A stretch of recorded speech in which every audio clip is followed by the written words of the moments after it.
हे कार्यक्रम घेतला मंगळागौरीचा, तुम्ही कसा हे केला आणि किती तुम्हाला परिश्रम किती लागले? सर्वप्रथम सर्वांना जय महाराष्ट्र. हा कार्यक्रम दरवर्षी आमच्या गोरेगाव विधानसभेच्या वतीने होतो. यावर्षी प्रत्येक प्रभागावाईज हा कार्यक्रम राबवण्याचं मार्गदर्शन आम्हाला देसाई साहेबांच्या माध्यमातून, आमच्या वरिष्ठ पदाधिकाऱ्यांच्या माध्यमातून दिलेलं होतं आणि त्याप्रमाणे शाखा क्रमांक 56चा हा छोटासा कार्यक्रम सर्व महिला आघाडीच्या वतीने आणि सर्व महिला आघाडीच्या सहकार्याने आणि माझे शाखा प्रमुख सुबोध गडदे, आमची पूर्ण टीम शाखेची, यांच्या सर्वांच्या सहकार्याने हा आज कार्यक्रम इथे संपन्न झालाय आणि सर्वांचं नेहमी सहकार्य लाभतं. कुठलंही काम असू दे, सगळ्या महिला खांद्याला खांदा लावून काम करतात, सर्व पदाधिकारी मदत करतात, त्यामुळेच हे सर्व शक्य होतं. एकट्याला कुठली गोष्ट शक्य नसते. जेव्हा पूर्ण मागे पुढे एक माणूस दिसतो, पण मागे जी टीम असते ती टीम ही सगळी टीम आहे आणि या टीममुळे सगळं शक्य झालेलं आहे. आगामी महानगरपालिकाचे चुनाव येत आहे, त्या महानगर चुनावापासून तुम्ही काहीतरी प्लॅन केला आहे काय? पक्षाचं तिकीट मिळावं आणि नगरसेवक ही स्वप्न कोणाची नसतात, सगळ्यांची असतात, पण त्या पद्धतीने त्यासाठी जी वाटचाल गेली 20 वर्ष पक्षात मी सुद्धा करते आणि बाकी माझ्या पक्षाचं जे आदेश येतील त्याप्रमाणे नक्कीच ही निवडणूक मी लढवण्यास इच्छुक आहे आणि नक्कीच इथं उमेदवारी मिळाली तरी ही माझ्या महिलांची आणि माझ्या शाखेची उमेदवारी असेल, माझी एकटीची उमेदवारी नसेल आणि नक्कीच ही उमेदवारी मिळाल्यानंतर हा वॉर्ड आम्ही शिवसेना उद्धव बाळासाहेब ठाकरे या पक्षाच्या स्वाधीन जिंकूनच करू आणि साहेबांना एक गिफ्ट आम्ही छोटंसं देऊ आमच्याकडून, एवढं नक्की सांगेन. प्रेमनगर बांगून उन्नत नगरला कोणता तरी संदेश देतो तुम्ही कशासाठी एमसी चुनावासाठी?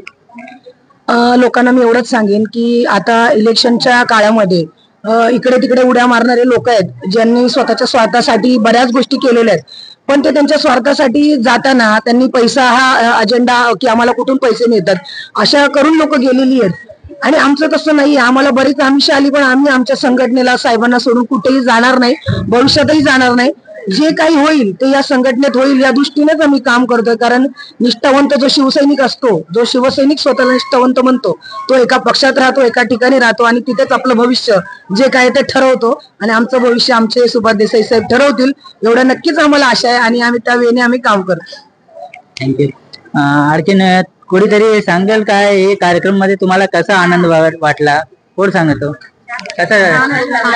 खूप खूप छान वाटलं. ऍक्च्युली हा कार्यक्रम आम्ही दरवर्षी साजरा करतो, दरवर्षी प्रमाणे यावर्षी साजरा केला होता. आमच्या लक्ष्मीताई तर आहे, हा प्लॅटफॉर्म आम्हाला नेहमी देत असतात.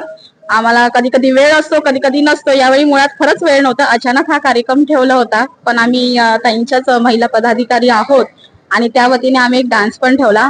पण हे फक्त एक डान्स पुरतं नसतं, इथे आम्ही सगळे एकत्रित येतो, बोलतो, वागतो, कसं आहात ते विचारतो, आनंद व्यक्त करतो.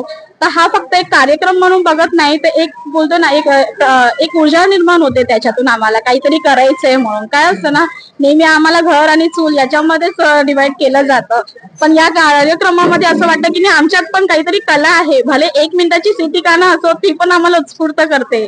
तर ही कला जी जिवंत ठेवण्याचा हा प्लॅटफॉर्म आहे, ते खरंच आम्हाला खूप खूप आवडलंय ना. असा प्लॅटफॉर्म नेहमी नेहमी द्यावं आणि उद्धव साहेब तर आमच्यासाठी नेहमीच एक वडिलांसारखे आहे. तर त्यांच्याकडून एक अपेक्षा करते की आमच्या त्यांना नगरसेवकांची सीट द्यावी, त्यांच्या पाठी आम्ही खूप खूप खंबीरपणे काम करू आणि नक्कीच हा वॉर्ड त्यांच्यासाठी आम्ही जिंकून आणू. हा आम्ही एकदम प्रयत्न काय करूनच दाखवू.